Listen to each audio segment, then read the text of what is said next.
Well, hello, and welcome to my first live broadcast on the LX200 Electronics Exchange. Today I thought I'd take a deep dive into the RA motor because, as some of you know, the first thing that has to happen is you have to have the start sequence, and that involves the RA motor. And if you have the hand controller and the main board and the RA motor. Um, First thing, your RA motor, or when you turn it on, the first thing that should happen is your RA motor should go a little bit one way, then reverse directions and go the other way, and then it should um, complete the start sequence, and then you'll get past the MEAD prompt on your hand controller.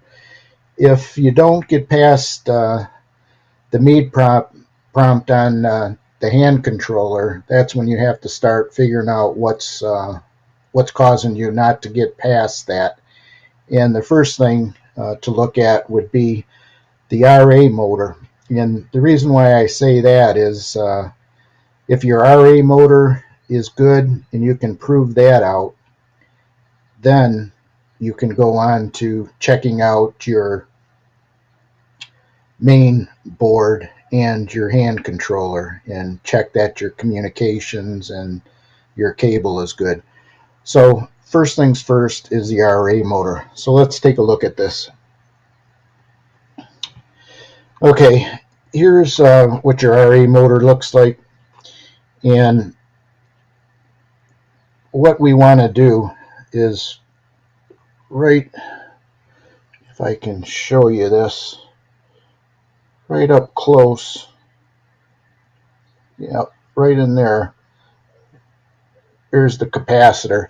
That's let me take that off. That's the C1 capacitor right there. That's the one that usually gives us problems. So first thing we should do is change that out no matter what. You can check it out before, but I prefer just changing that out. So let's do that right now. We'll change it out, and I'll show you how I do that.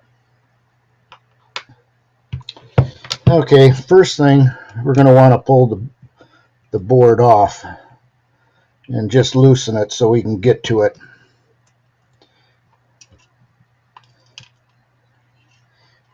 And you can see here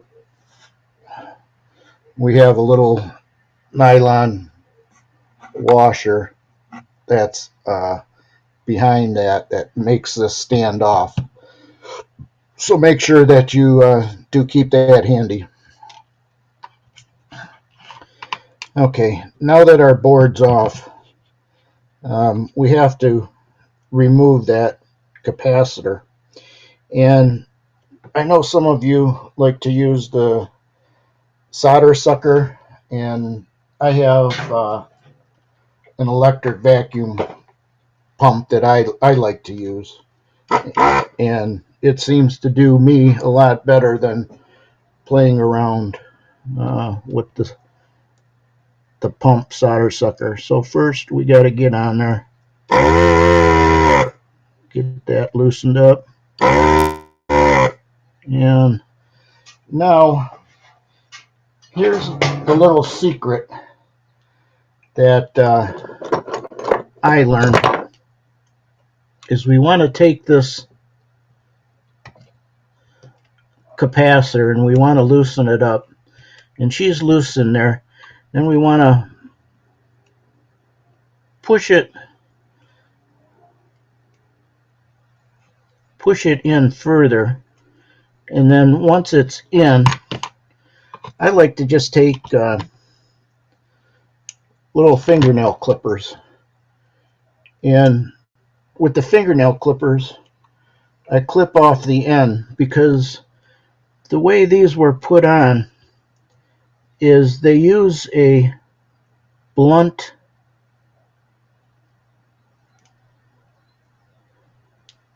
blunt or dull uh, cutters, and what that does is it makes the end uh, flattened out, and then the capacitor doesn't want to come out before they solder it.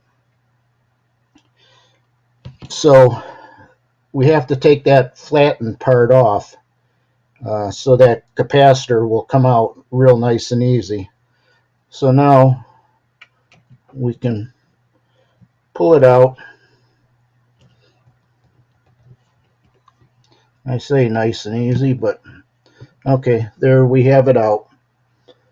So that's the capacitor that we changed out. This is C1, and this is one of the match head capacitors that can burn up. And if it burns up, this top part will look like a match head, because the top will just burn right off. So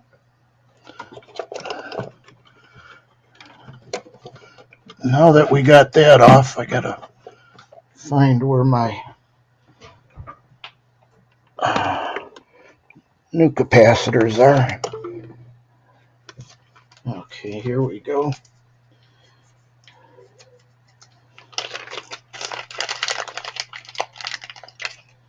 Here's our new capacitors. And what I like to do with these is take and put a little bend in them so that they go in there nice, and when you put the plug back in, it will allow it room. So these are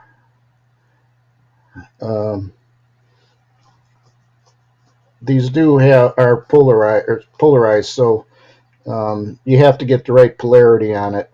And if you look on the board, it's kind of hard to see it there, but there is a positive and a negative. So usually the longer electrode on here, or wire, is the positive, so that's how you generally can tell pretty easy. And like I say, I like to put a little offset in it. I don't know if you can see that, but it's just a little offset that I put in it, and that way when you put it in the board, it brings that capacitor off so that it doesn't get in the way of this connector. So now let's put this in here.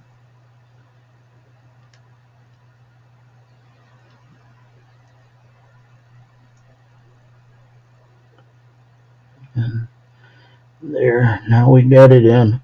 And I'll just bend these a little bit out just so that it stays in there.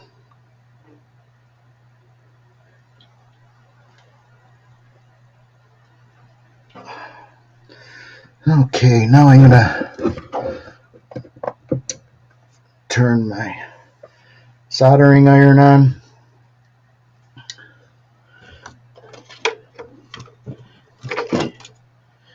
And for my solder, I like to use Kester